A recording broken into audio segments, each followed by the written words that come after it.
Hello friends, how are you. So friends, आज मैं लेकर आया हूँ अनदर एडमिशन रिलेटेड अपडेट। और ये अपडेट निकल के आ रही जेके बोपी के थ्रू। और जैसे कि आपको पता है कि जेके बोपी में अभी रिसेंटली बीबीएस बीडीएस कोर्स के भी रिसेंटली ऑनलाइन काउंसलिंग कंप्लीट हुई थी, और उसका जो सिलेक्शन प्रोविजन लिस्ट है वो उन्होंने आज रिलीज़ कर दी है। 27 का ही नोटिफिकेशन है।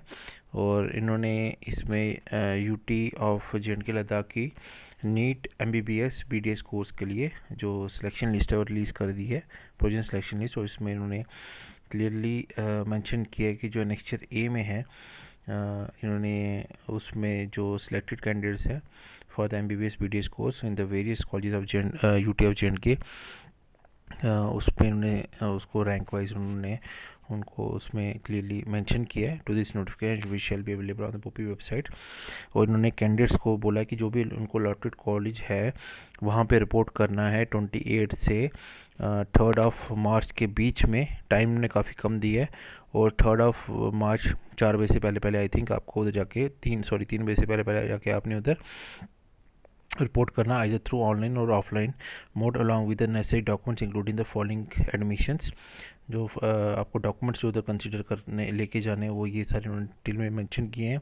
और वो है date of birth certificate, matriculation का, marks card of 10+2, domicile certificate, category certificate if any, फिर वैलिड इनकम सर्टिफिकेट, ठीक है, in respect of poor and backward category candidates, NEET score card 2021, ठीक है। और इसके बाद उन्होंने लिखा है compulsory service bond by the candidates belonging to the UT of Ladakh, proforma of the board is annexed with the notice number 84 Bopi of 2021 dated 16/12/2021 which is available on the website of the board. Any other document as may be required by the college authority concern, ठीक है।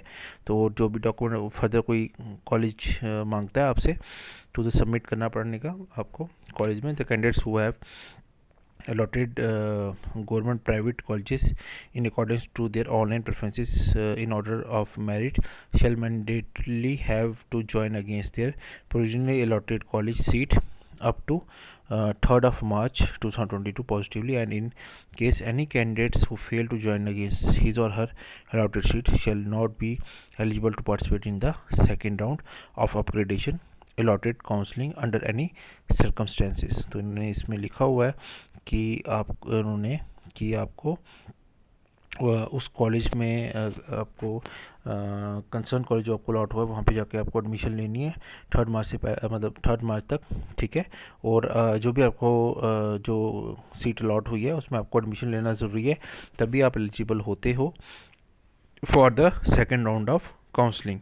और जो college जिनको allot हुआ है अगर उसमें admission नहीं लेते हैं तो फिर वो सेकेंड राउंड में कॉलेज में एलिजिबल नहीं होंगे काउंसलिंग में बैठने के लिए। The candidates who figure in the provision merit list but have not participated in the first round of online counselling shall be eligible to participate in the second round of the physical counselling when notified by the board after the deposition of the 1500 as non-refundable counseling fees through POS machine which shall be available at the BOPI office Jammu and Srinagar। और जो students first round of counselling में नहीं आए थे may be because of some reasons, वो भी eligible है second round of counselling में बैठने के लिए। हाँ, उनको एक 1500 रुपीज़ की फ़ीस पे करनी पड़ेगी बोपी ऑफिस PSO मशीन के थ्रू जो अवेलेबल है बोपी ऑफिस श्रीनगर और जम्मू में भी। और candidates who did not get a seat during the online round of counselling shall also be eligible to participate in the second round of physical counselling. और वो students जिनको जो फर्स्ट राउंड ऑफ काउंसलिंग के लिए मतलब जिनको college नहीं allot हुआ था वो भी एलिजिबल हो जाएंगे second round of physical counselling में बैठने के लिए। It shall be sole responsibility of the college concern to ensure proper check and the verification of the documents before the candidate is allowed to for the admission in case of any discrepancy in the request documents the same shall be reported to the board for the further course of action under the rules। तो उसके बाद क्या होगा कि जो भी candidates जो होंगे अगर उनको जो भी डॉक्यूमेंटेशन है वो क्रॉस वेरीफाई कॉलेज वाले करेंगे। और अगर उनको ऐसा कोई भी शॉर्टफॉल लगता है तो वो बोपी ऑफिस को इन्फॉर्म करेंगे कि कोई फेक सर्टिफिकेट या कुछ इस टाइप का as mandated by the MCI DCI regulation. The college shall keep their admission counter open even on the guest holidays of days Sunday specially admission section and the designated nodal officers to facilitate the candidates in the process of admission. तो उन्होंने ये भी बोला है कि colleges को instructions दिए हैं कि आप अपने हॉलीडेज़ वाले दिन भी कॉलेजेस को ओपन रखिए, ताकि जो भी कंसर्न कैंडिडेट है वो अगर वो संडेज़ कोई ऑफ डेज़ में भी आना चाहता है तो वो उसको कोई दिक्कत ना हो एडमिशन के लिए, ठीक है, क्योंकि उन्होंने एडमिशन के दिन काफ़ी कम रखे हैं, ठीक है। The candidate should in their own interest avoid wait for the last day of the completion of her the admission formalities, as such delay has the potential of causing hardship to the candidates only. तो उसमें ये लिखा है कि candidates को last date तक wait करने की ज़रूरत नहीं है।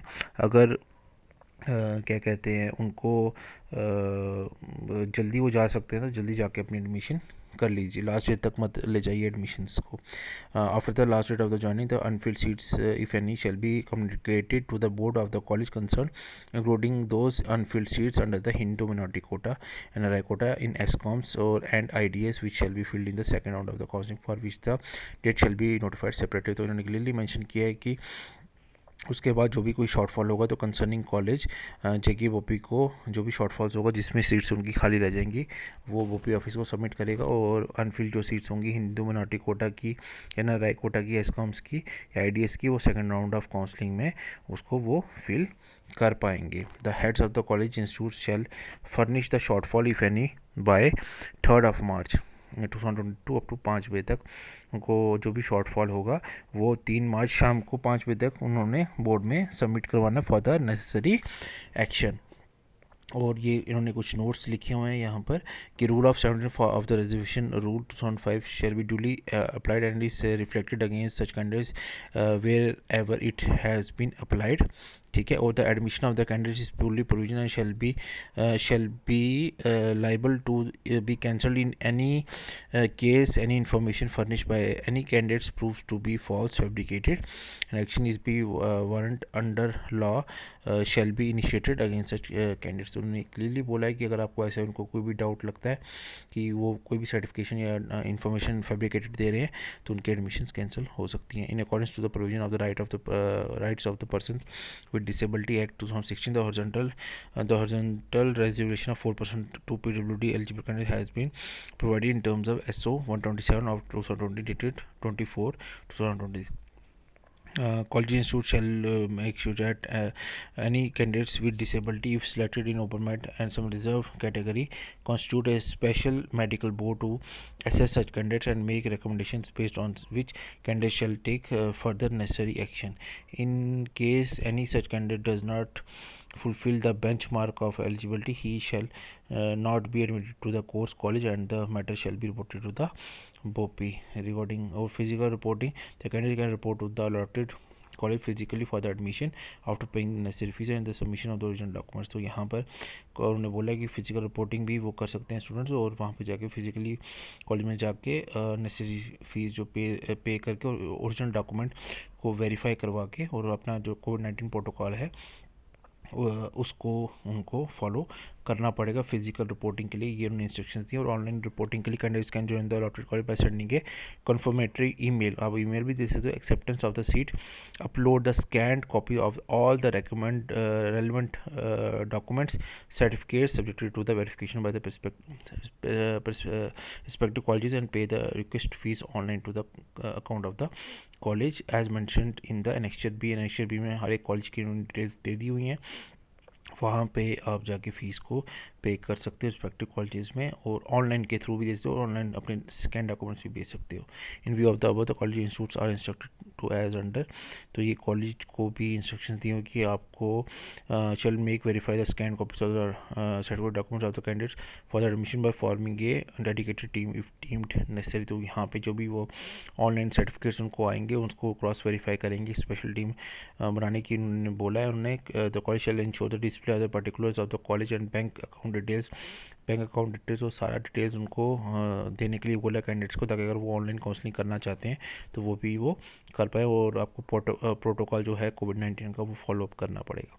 बाकी डिटेल्स उन्होंने ब्राउचर्स में क्लियरली मेंशन की हुई हैं। अब हम चलते हैं सिलेक्शन लिस्ट के ऊपर। ये देखिए ये सिलेक्शन लिस्ट आ गई। वो इंस्ट्रक्शंस आपको बताना ज़रूरी था क्योंकि समझाना भी ज़रूरी था ताकि आप लोग उधर जाकर अपने अकॉर्डिंगली एडमिशन्स कर सको। तो यहाँ पे इस लिस्ट के अकॉर्डिंगली रोल नंबर दिया हुआ है, ठीक है, नेम दिया हुआ है, ठीक है, रैंक, जेंडर, कैटेगरी, कौन सा कोर्स लिया, इंस्टीट्यूट, और उनकी कैटेगरी क्या है। तो आप इसमें देख सकते हो, ये लिस्ट है। मैं अपने व्हाट्सएप ग्रुप में और टेलीग्राम चैनल पे भी मैं ये शेयर कर दूंगा। इंस्टाग्राम पे भी मुझे आप फॉलो कर सकते हो मेरे चैनल को, जेके वैकेंसीज अपडेट करके मेरा इंस्टाग्राम आईडी है, डिस्क्रिप्शन बॉक्स में उसका भी लिंक दिया हुआ है। तो लिस्ट ये काफ़ी लंबी है, मैं आपको ये काफ़ी 76 पेजेस की लिस्ट है। इसके बाद मैं आपको थोड़ा सा दिखाता हूँ, ये देखिए। तो लास्ट आप इसमें जो रैंक इन्होंने बताया वो 4344 है, ठीक है। CDP कैटेगरी और MBBS उनको कोर्स मिला है GMC जम्मू के लिए। ओपन मेरिट में अगर हम देखें, जो MBBS मेल और फीमेल का जो आ रहा है इसमें, वो देखिए, ये देखिए इनका रैंक कितना, 3572 मेल का। ओपन मेरिट MBBS इनको GMC कठुआ मिला, और 3697 है, ये फीमेल है। ओपन मेरिट में इनको भी MBBS मिला है, GMC जम्मू में इनको मिला है। तो रैंक आप ये देख सकते हैं लास्ट कहाँ तक गया ओपन मेरिट का, ठीक है। और उसके बाद ये आगे कंसर्निंग कॉलेजेस की सब डिटेल्स दे दी है इन्होंने। GMC मेडिकल कॉलेज जम्मू का इन्होंने यहाँ पे कुछ दिया हुआ है, ईमेल आईडीज़ दी हुई हैं, ठीक है। स्कैन करके आपको ईमेल आईडी कहाँ पे सेंड करनी है, डॉक्यूमेंट्स कौन कौन से सेंड करने हैं, फिर GMC मेडिकल कॉलेज जम्मू में ये सारे डॉक्यूमेंट्स आपको उधर सबमिट करने हैं, इस PDF में दिए। जिनको मेडिकल कॉलेज श्रीनगर में आ गया, बैंक अकाउंट डिटेल्स आ गई जिन्हें ऑनलाइन करना है, ठीक है। इंचार्ज कौन है, इंचार्ज का भी इन्होंने मेंशन कर दिया है, फैज़ल फ़याद ये है जिन्हें यहाँ पे ये देखेंगे, इनको आप फ़ोन कर सकते हो। ये सब डिटेल्स आ गई, ठीक है। उसके बाद फिर हर एक कॉलेज का उन्होंने दिया हुआ है, schemes medical college hospital, documents कौन कौन से आपने उधर सबमिट करने हैं, ये दिखा रहा है यहाँ पर, ठीक है। तो डिक्लेरेशन फॉर्म आ गया। फिर उसके बाद ये नेक्स्चर A1 आ गया, नेक्स्चर 2 आ गया, इसमें नेक्स्चर 3 आ गया, ठीक है। तो government medical college Anantnag Jammu में आ गया, ठीक है। यहाँ पे भी आप ये इसको देख सकते हो, ठीक है। गवर्नमेंट मेडिकल कॉलेज अनंतनाग का ये सब फॉर्म है, ये आप इसको फिलअप करके इसको आई थिंक स्कैन करके भी सबमिट कर सकते हो अनंतनाग का। फिर गवर्नमेंट मेडिकल कॉलेज अनंतनाग का ये सब डिटेल्स आपने भरनी है, अनंतनाग का ही है। फिर उसके बाद ये भी अनंतनाग का चल रहा है, अंडरटेकिंग चल रहा है। फिर ये बारामूला का आ गया। तो इस लिस्ट में सारे कॉलेजेस का, रजौरी का आ गया, मेडिकल कॉलेज रजौरी, आप देख सकते हैं डिटेल सब दी हुई हैं। तो फ्रेंड्स आई होप मैंने क्लियरली इसकी लिस्ट के बारे में आपको बता दी है। रैंक्स का जो कट ऑफ हुआ है वो कभी मैं एक अलग से एनालिसिस करके एक वीडियो बना दूंगा। ओपन मेरिट का लास्ट कहाँ पे कट ऑफ गया, कौन सी कैटेगरी का कहाँ पर कट ऑफ किया, उसका डिटेल्स भी मैं अलग वीडियोज़ एक सीरीज़ बना के आपको अपलोड कर दूँगा, ताकि जो कमिंग नीट एग्ज़ाम्स है उसमें आप सबको हेल्प हो सके, जो कमिंग स्टूडेंट्स हैं उन वीडियोज़ को देख के। सो फ्रेंड्स, जो लोग फर्स्ट टाइम इस वीडियो को देख रहे हैं तो कल सब्सक्राइब मेरे चैनल, लाइक कीजिए वीडियो को, शेयर कीजिए चैनल को अपने फ्रेंड्स के साथ। मिलते हैं नेक्स्ट वीडियो में।